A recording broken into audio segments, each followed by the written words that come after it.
မင်္ဂလာပါSame as Scan မှာအားလုံးကြိုဆိုကျွန်တော် Same as Scan နဲ့ Twitter Revenue ကို founder ကိုစီစဉ်ဖြစ်ပါတယ်ကျွန်တော်ဒီနေ့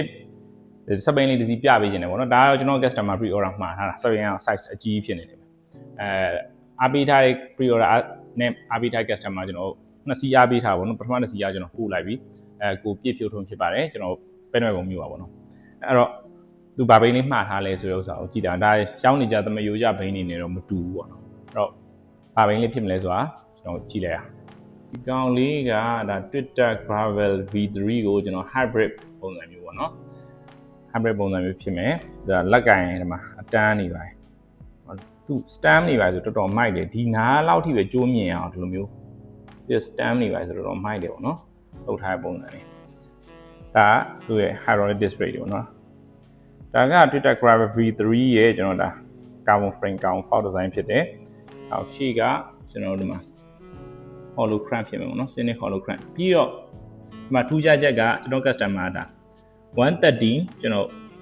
Quick OS gear နဲ့ပေါ့နော်ကျွန်တော်electronic gear နဲ့မှာထားဖြစ်တယ်ပေါ့နော် update ကကျွန်တော်4C bearing carbon hub ကို carbon out တွေနဲ့ဖြစ်မယ်ခွေက retrospect ခွေဖြစ်မယ်တာယာတွေပါရကျွန်တော်ဒီမှာ Mazis overdrive တာယာတွေဖြစ်မှာပေါ့နော်ဒါတော့သူရဲ့ carbon frame design ဖြစ်တယ်ပေါ့နော်နောက်ဒီမှာဒီထိုင်ငုတ်တွေပါရအစားသူက carbon ဖြစ်တယ်ပေါ့ဒီ shake handle ကတော့ hybrid ဖြစ်တဲ့အတွက်သူကအချောင်းလေးဖြစ်ပါမယ်ကဲဒီကောင်မှာကထူးခြားချက်ကခုနပြောလို့ကျွန်တော်က EDS ပေါ့နော် Quick.EDS နဲ့လာတယ်ကျွန်တော်ဒီမှာကျွန်တော်ဒီelectronic shifter ဖြစ်မယ်နောက်က electronic driller ပေါ့နော်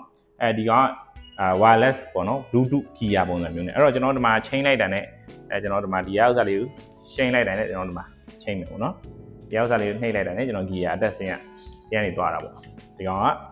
gravel မှာကျွန်တော် hybrid ပုံစံကိုကျွန်တော် electronic gear နဲ့မှားထားတာပေါ့နော်အဲ့လိုမျိုးလေးဖြစ်ပါမယ်ဒါကတော့အဲ့တော့ကျွန်တော်ဒီဘက် channel ပြပေးမယ်fully hydraulic disc ပေါ့နော် C brake ဖြစ်တဲ့အတွက်ဒါတွေကရှင်းနောက်ဒါ C brake ရဲ့ကျွန်တော်အထိုင်လေးဖြစ်တယ်ပေါ့နော်ပြောလို့ရှိရင်ကျွန်တော်ဒီမှာဒါတွေက Twitter Gravel V3 ရဲ့ carbon frame carbon foil design ဖြစ်ပါတယ်ဗျာ